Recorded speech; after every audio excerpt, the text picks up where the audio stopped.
Oi, primeiro ano, espero que esteja todo mundo bem. Vamos retomar nossas correções, certinho? Começar pela aula de 1º de abril, aula de densidade. A número 1 pedia para você calcular a densidade de um corpo que a massa tinha 5 gramas e o volume 10 ml. Bem tranquila essa questão, somente aplicação de fórmula. Qual que é a fórmula da densidade? Densidade é igual a massa sobre volume. Qual que é a massa do meu corpo? 5 gramas. E meu volume? 10 ml. Então, eu divido minha massa pelo meu volume. Nesse caso, 5 dividido por 10. Quanto é 5 dividido por 10? 0,5. Sem esquecer, jamais, da minha unidade de medida, que nesse caso vai ser grama por ml. Certinho? Aqui eu coloquei as questões 3, 4 e 6 porque elas resolvem da mesma forma da número 1. Então eu quis trazer elas para perto para vocês compararem. Tá vendo que todas usam a fórmula de densidade? Não altera. A fórmula de densidade é igual a massa sobre volume. Sempre a massa, nesse caso, está em grama. Pode estar em outra unidade de medida? Sim, pode estar em quilograma, miligrama. Você tem que converter a medida que o enunciado te pede. Por exemplo, a número 3 está pedindo em gramas por litro. Porém, eu já dei a massa em gramas e o volume em litro. Então, não há necessidade de conversão, somente se não tivesse na unidade pedida. Então, aqui sempre a massa em cima, o volume embaixo. Sempre dividir minha massa pelo volume, certinho? Então, na número 3, qual que é a minha massa? 4.000. Vou dividir pelo meu volume, 5. Qual que é a unidade final, então? Gramas por litro.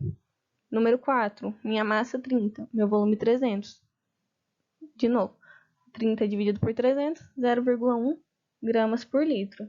Na número 6, aqui a número 6 diferenciou porque o volume não está em litros, o volume está em centímetro cúbico, mas da mesma forma.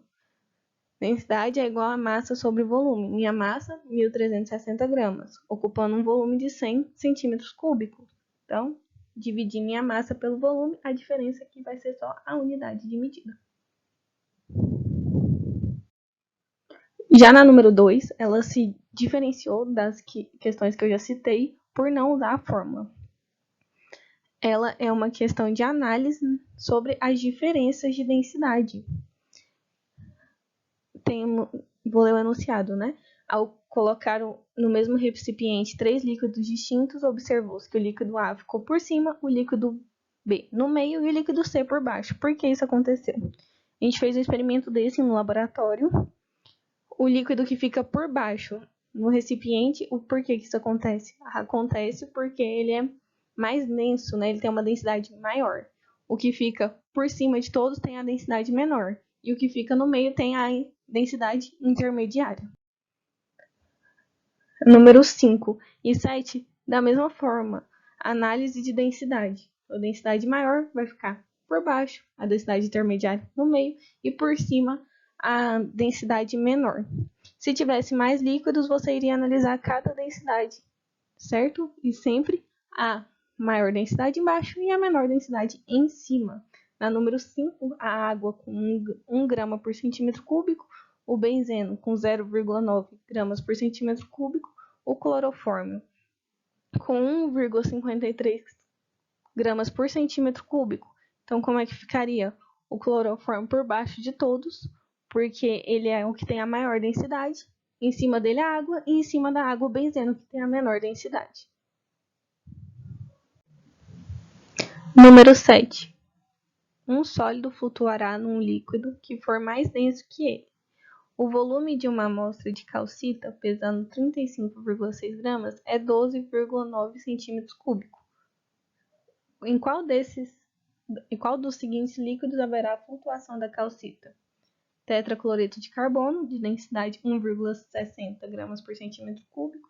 Brometo de metileno, densidade 2,5 gramas por centímetro cúbico.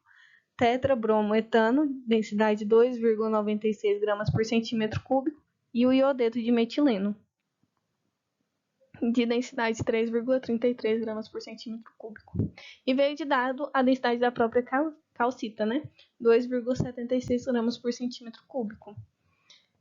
Então, qual foi a pergunta? Em qual dos seguintes líquidos haverá flutuação da calcita.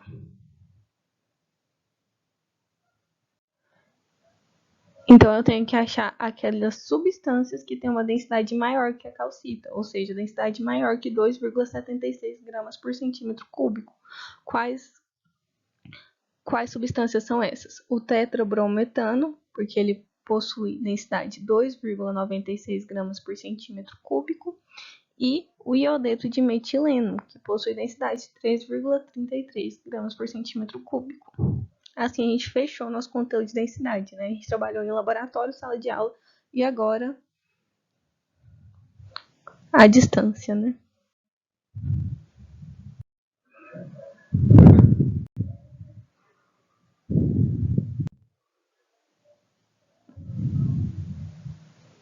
Agora a aula de diagrama de fase, né? A aula do dia 2 de abril.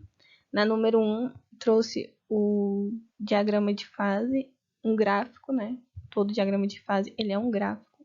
O enunciado 1 fala: o gráfico abaixo representa a variação de temperatura observada no aquecimento de uma determinada substância. E trouxe aqui o gráfico. Relacione as colunas com informações a respeito do gráfico em questão.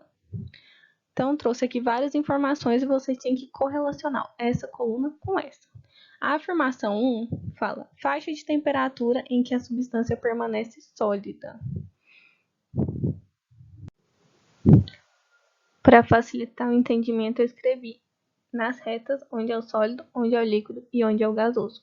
Então, qual que é a faixa de temperatura em que a substância permanece sólida? A faixa de temperatura é essa, é nesse intervalo de tempo. De temperatura. Nessa começando do 10 e indo até o 20. Então, aqui ele está sólido. Aí desconsidera esse desenho, gente, tá? Vocês sabem que eu não desenho bem. Então, aqui é a número 1 entre 10 e 20 graus Celsius. Na número 2, está pedindo para você relacionar com a faixa de temperatura em que a substância permanece totalmente líquida. Então, temperatura, lembrando sempre no eixo Y. Líquida, tá? Nessa reta. Essa reta começou no 20 graus e foi até o 40 graus. Por isso, aqui, entre 20 a 40 graus Celsius. Número 3, temperatura de ebulição, também conhecida como o ponto de ebulição. Ponto de ebulição é quando passa do líquido para o gasoso. Então, meu ponto de ebulição está bem aqui nessa retinha.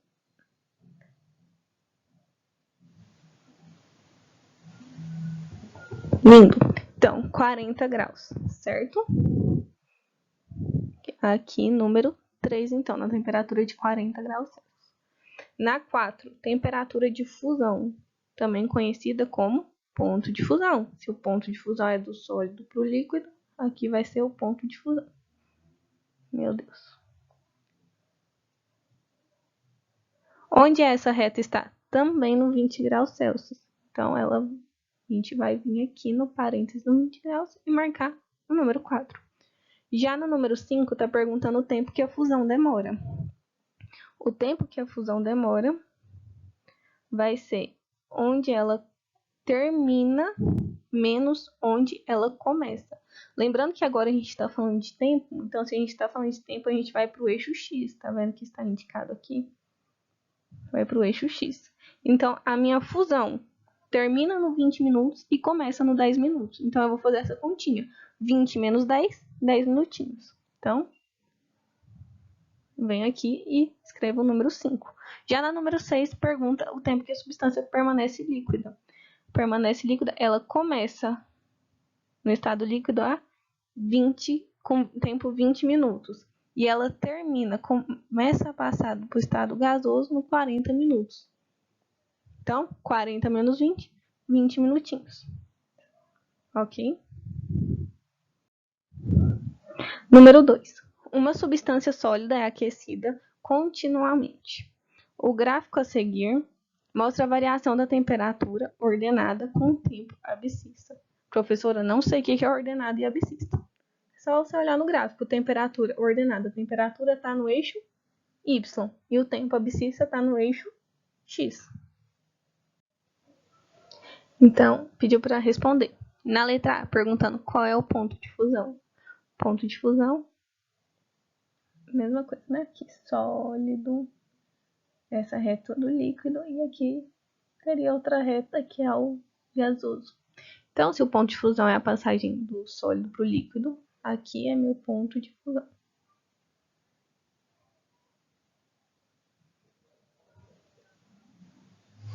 Olhando aqui, né, no meu eixo Y, que é o eixo da temperatura, eu aproximei aqui para 65 graus Celsius, porque não veio indicado no gráfico essa informação. Mas se você aproximou para 60, tá vendo que tá bem pertinho dos 50, 60, 65, essa faixa de temperatura. Letra B. Qual é o ponto de ebulição? Se aqui é o ponto de fusão, aqui é meu ponto de ebulição. Aqui está indicada a temperatura. Aqui essa retinha me mostrando que é 150 graus Celsius. A letra C. Qual o tempo durante o qual a substância permanece no estado líquido? De novo, o líquido está aqui nessa reta, então eu vou onde começa a reta e onde termina a reta. Eu espero que no papel vocês tenham usado a reguinha, né? Pra ficar bem legal. Aqui tá no meio do intervalo de 20 e 30. Então, 30 menos 20 dá 10 minutos. Se está no intervalo, 10 dividido por 2, 5. No meio do intervalo, né? 5 minutos. E a número 3, considere o diagrama de fase do dióxido de carbono apresentado abaixo e responda às questões. Escrevi aqui da melhor forma que eu pude no gráfico onde seria o sólido, onde é o líquido e onde é o gasoso, no diagrama de fase do CO2. Essa informação estava no texto, que foi antes da atividade, também na videoaula. Então, número 3. Considere o diagrama de fase do dióxido de carbono e responda as questões. Letra A. Qual a fase do CO2 quando a sua temperatura for de 60 graus, de menos 60 graus, e a pressão de 50 atm? Então, primeira coisa, eu tenho que achar aonde está minha temperatura. Aqui minha temperatura está no eixo X. Então, qual temperatura ele pediu? Menos 60 graus. Menos 60 graus vai estar aqui, ó, um pouquinho antes do menos 57. E 50 atm. 50 atm, atm pressão, pressão eixo Y. 50 atm tá aqui, pertinho dos 50. Então, o que eu tenho que fazer agora? Traçar os pontilhados de forma que eles se encontrem. Aqui eu tracei os pontilhados e essas duas linhas se encontraram no sólido. Portanto, nessa temperatura, nessa pressão, o CO2 vai estar na fase sólida. Letra B. Qual o valor da temperatura e da pressão no ponto triplo do CO2? Ponto triplo é o encontro, é esse pontinho aqui, ó, o encontro das três retas. Então, qual que é a temperatura? Menos 57 graus Celsius. E da pressão, 5,2. Agora, aula do dia 16 do 4. Misturas e separações de mistura. Na número 1, pedia para você diferenciar a destilação simples e destilação separada. Destilação fracionada. A destilação simples é esse desenho. Não sei se vocês tiveram curiosidade, né, de olhar. É este desenho aqui. E ela separa de forma eficiente um sólido e um líquido de uma mistura homogênea. Um exemplo que a gente podia fazer com o nosso dia a dia é água com sal. Quando a gente mistura água com sal, a gente tem uma mistura homogênea e a gente conseguiria separar isso através da destilação simples. Já a destilação fracionada, ela é caracterizada pela separação de dois líquidos que possuem diferentes pontos de ebulição. Então, são dois líquidos que formam uma mistura homogênea, porém o ponto de ebulição de um é diferente do ponto de ebulição do outro. Um exemplo seria da água com acetona. Misturar água com acetona, você forma uma mistura homogênea. E para separar essa mistura seria através de destilação fracionada. Número 2. Defina decantação. Decantação é um método de separação de misturas heterogêneas. E elas podem ser de dois tipos: líquidos immiscíveis ou líquido mais sólido. Aqui eu trouxe com líquido e sólido. Tá vendo que o líquido fica separado do sólido. De que forma? O sólido vai para o fundo do recipiente e o líquido fica no resto do recipiente, né? E quando a gente tem dois líquidos juntos, eu já mostrei essa vidraria para vocês no laboratório. É um funil, né? E o que segura o funil é o suporte universal. Aqui no sólido líquido a gente pode ter como exemplo a água barrenta, que é a água que o barro desce, né, e a água fica por cima. E no funil a gente podia usar a água com óleo. Como essa água e óleo iam se separar pela diferença de densidade. De novo, mais denso embaixo, menos denso em cima. A número 3 está pedindo para definir destilação. Até um pouco repetitivo, né? Mas destilação é um dos processos mais cobrados. Então, a destilação é um método de separação de misturas homogêneas, em que pelo menos um dos componentes tem que estar no estado líquido. Lembra quando eu defini simples e fracionada? Um é líquido e o outro líquido sólido, mas é obrigatoriamente um tem que ser líquido. Número 4. Com a adição de uma solução aquosa de açúcar a uma mistura contendo querosene e areia, são vistos claramente 3 fases. Para separar cada componente da mistura final, a melhor sequência é... Por que 3 fases? A primeira fase, água e açúcar, a segunda, querosene e a terceira, areia. O primeiro processo que a gente pode fazer é o de filtração, para separar a areia. Fazendo a filtração, a gente vai conseguir areia, vou representar aqui como A, mais duas fases. Que duas fases vão ser essa?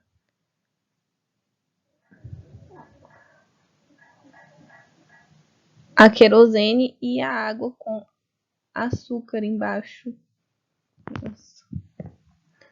Depois, qual outro processo a gente pode fazer? É um processo que já foi citado aqui, a decantação. Decantação.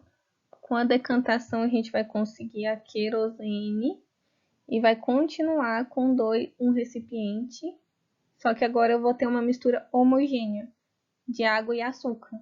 Quando eu tenho uma mistura homogênea de líquido com sólido, eu faço o quê? Uma destilação. Qual destilação? Destilação simples. Então, melhor resposta, letra A. No dia 16, vocês também tiveram um PL. Foi o PL do ovo. Que muitos de vocês mandaram foto. Mandaram fotos para mim no grupo do WhatsApp. Então, no número 1, estava pedindo para você explicar porque no momento inicial o ovo afunda e no momento final o ovo flutua. Essa justificativa é porque no momento final você tinha mexido na densidade da água, né? Na densidade da água você tinha acrescentado sal. Com esse acréscimo de sal, a densidade da água ficou maior do que a do ovo. Por isso que o ovo flutua. De novo, o raciocínio do que tiver menor densidade vai flutuar e o que tiver maior densidade fica por baixo. A número 2 pediu o relatório de conclusão. Bom, o relatório é pessoal e você tinha que explicar exatamente a número 1 e explicar da mesma forma que a gente faz no laboratório. Como você fez esse experimento, se seu experimento deu certo ou não, quais foram os possíveis erros. E a número 3 eram as fotos, que eu não vou corrigir porque as fotos são individuais também, né? Bom, agora a aula do dia 23/4 foi o dia que a gente começou a ver átomo. E o que é átomo, né? A primeira pergunta é justamente isso, defina átomo. Átomo é a menor porção da matéria em que pode ser dividido um elemento químico mantendo ainda suas propriedades. Ou seja, a matéria pode ser dividida em várias partes, mas chega uma parte que não dá mais para ser dividida. Essa parte chama átomo. E esse átomo ele ainda possui a mesma densidade, o mesmo ponto de ebulição e o mesmo ponto de fusão da matéria inteira antes de ser dividida. A número 2 descreve o modelo atômico de Dalton. Eu enviei para vocês um textinho, né, explicando qual foi o primeiro modelo atômico que a gente teve, primeira ilustração, a primeira estrutura. foi a de Dalton, né, esse cientista que descrevia o átomo como uma esfera maciça e indivisível, similar a uma bola de bilhar. Para quem não sabe, a bola de bilhar é a mesma coisa da bola de sinuca. Então, Dalton achava que uma bola de sinuca era um átomo. A número 3 pedia a ilustração desse modelo atômico, né? Então, você tinha que desenhar a bola de sinuca tomando cuidado para não ficar nenhuma partezinha branca. Tinha que ser toda pintadinha, certo? Agora vamos para a aula do dia 28 de abril, a última dessas aulas de correção do vídeo de hoje. Ela é a continuação de modelos atômicos.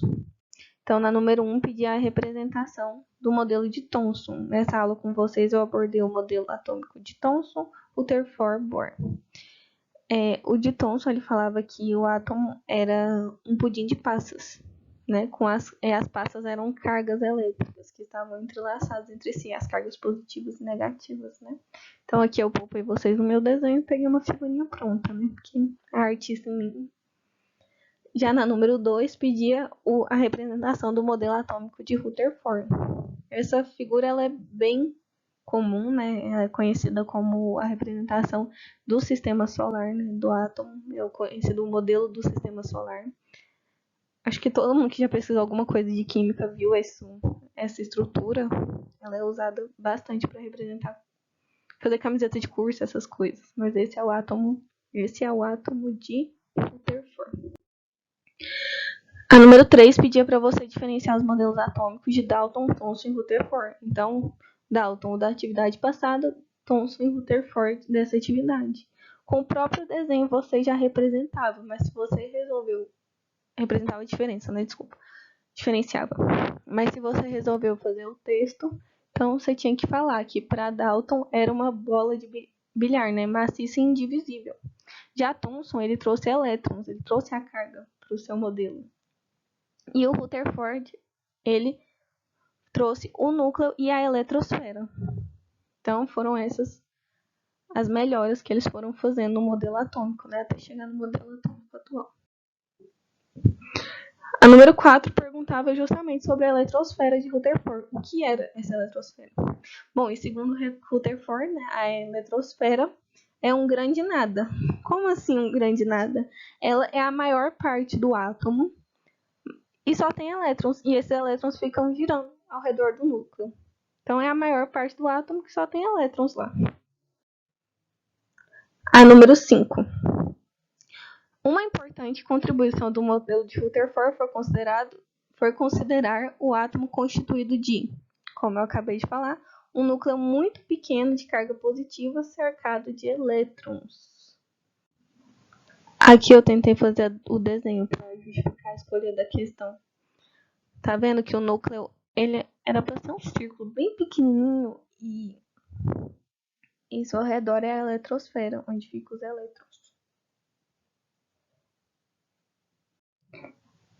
E agora a questão 6, que pedia para vocês escreverem o experimento de Thomson. Podia ser em forma de desenho ou de texto. De desenho é essa, a figurinha. E se você escrever o texto, você tinha que escrever que o Thomson ele usou a ampola de Crookes, né, que é esse artefato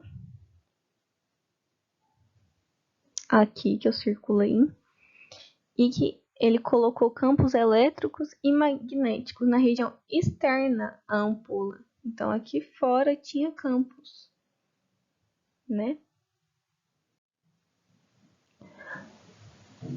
E o que Thomson observou que quando essa ampola era submetida a esse campo, os raios catódicos sofriam um desvio na sua trajetória, aqui representada, tá vendo? Aqui, representado melhor.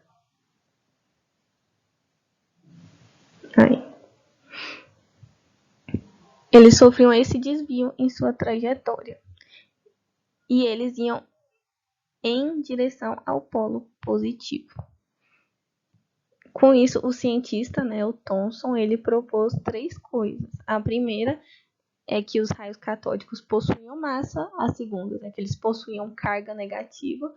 Por que ele pressupôs essas 2 coisas, né? Primeiramente, porque se desviou é porque possui massa. Se não possuísse massa, não ia acontecer nenhum desvio. A carga negativa é porque se foi um desvio para o lado positivo, então os opostos se atraem, carga negativa atrai a carga positiva. E eram um componente do átomo. E é isso, gente. Até a próxima.